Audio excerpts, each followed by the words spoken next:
Hello, in this video we're gonna check performance of a charger that comes with your Infinix Smart 6 HD. So here's the charger, and we'll accomplish that by plugging in the charger to the smart socket by GoSund, and you'll be able to see the statistics on the device right here.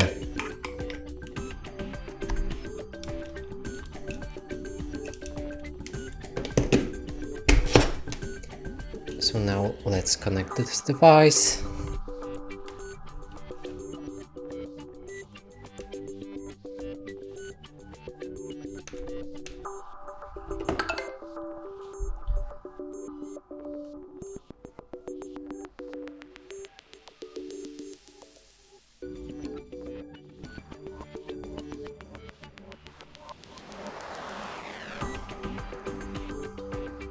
And now let's wait about 30 seconds till all of the statistics right here are stable.